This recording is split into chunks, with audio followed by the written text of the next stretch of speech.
नमस्कार, मी निलेश ढाकणे.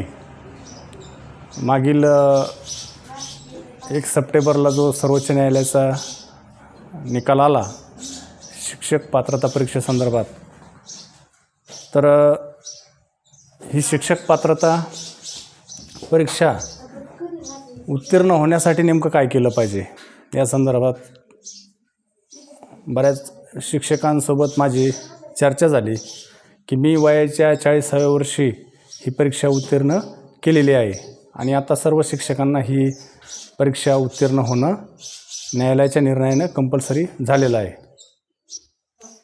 तर एक माझा स्वानुभव या व्हिडिओच्या माध्यमातून तुमच्यासमोर मांडत आहे. नक्कीच तुम्हाला या माझ्या अनुभवाचा फायदा होईल अशी अपेक्षा आहे.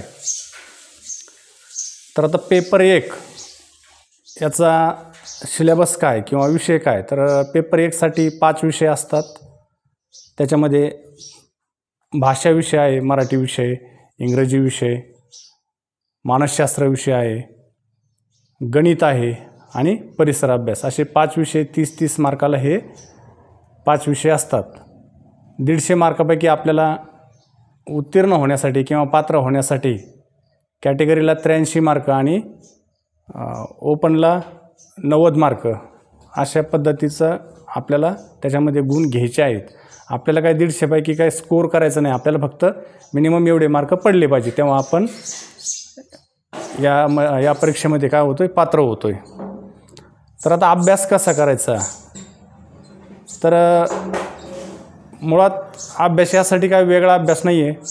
आपले 5वी स्कॉलरशिप, 5वी नवोदय किंवा 8वी स्कॉलरशिप,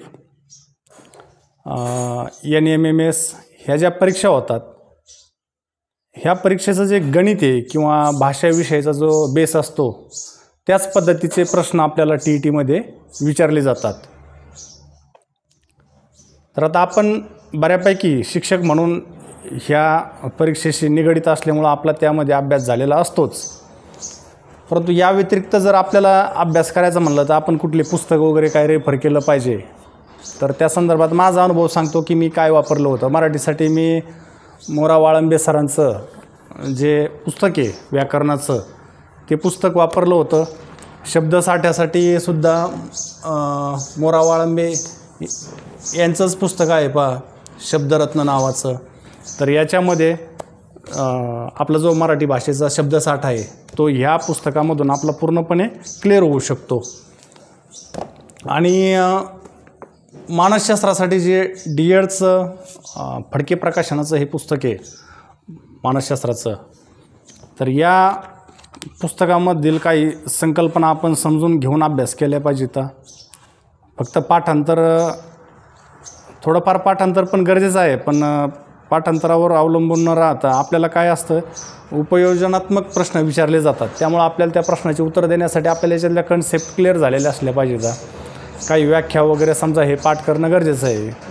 जसं बुद्धिमत्तेच्या व्याख्या असतील किंवा मनाची व्याख्या असेल किंवा इतर काही व्याख्या असतील की वेगवेगळ्या शास्त्रज्ञांनी वेगवेगळ्या व्याख्या केलेल्या आहेत किंवा काही उपपत्ती आहेत त्याच्यामध्ये, हा भाग काही समजा आपल्याला पाठसुद्धा करणं गरजेचं आहे.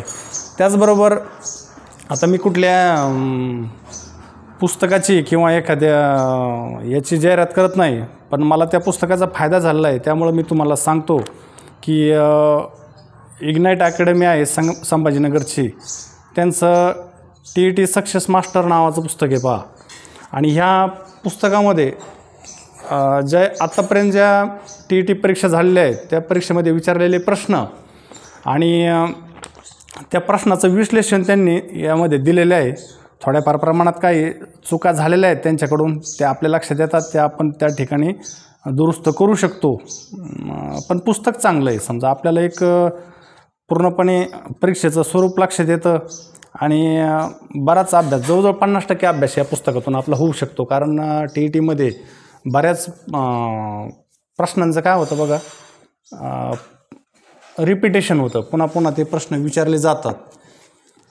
आणि परिसर अभ्यासासाठी जर म्हटलं तर आपल्याला पाठ्यपुस्तकं अभ्यासणं गरजेचं आहे. इयत्ता 3री पासूनच पाठ्यपुस्तकं आपण एकदा नजरेखालून घातली पाहिजेत. तिसरी ते 8वी 9वीपर्यंत तरी किमान आपण पेपर 1साठी पाठ्यपुस्तकाचा अभ्यास केला पाहिजे. पेपर 2साठी मी वेगळा व्हिडिओ बनवल. सध्या तरी या पेपर 1 या संदर्भात मी तुम्हाला माझा अनुभव सांगतोय.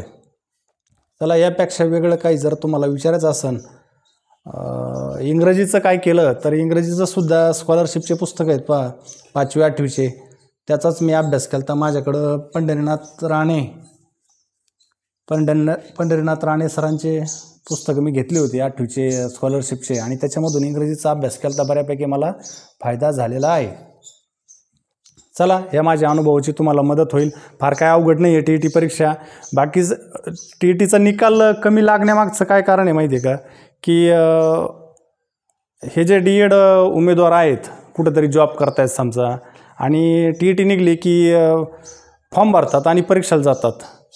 म्हणजे अभ्यास करत नाहीत ते, आणि मग त्यामुळे त्यांना त्याच्यात मार्क पडत नाहीत. म्हणून आतापर्यंत TETचा निकाल 3-3.5% लागत आलेला आहे. आणि त्यामुळे सध्याच्या शिक्षकांना हे थोडंसं अवघड वाटतं आहे. पण अवघड काही नाही. TET आपली एक जनरल परीक्षा आहे, पात्रतेची परीक्षा आहे. आपल्याला काय 150 पैकी 140 मार्क घ्यायचे नाहीत, आपल्याला फक्त पात्रता मिळवायची. त्यामुळं एक पॉझिटिव्ह मनानं, पॉझिटिव्ह विचारानं आपण या परीक्षेला सामोरं गेलं तर परीक्षा आपण सहजासहजी उत्तीर्ण होऊ शकतो, एवढा विश्वास मला आहे. चला, तुम्हाला परीक्षेसाठी अभ्यासासाठी शुभेच्छा देतो आणि थांबतो.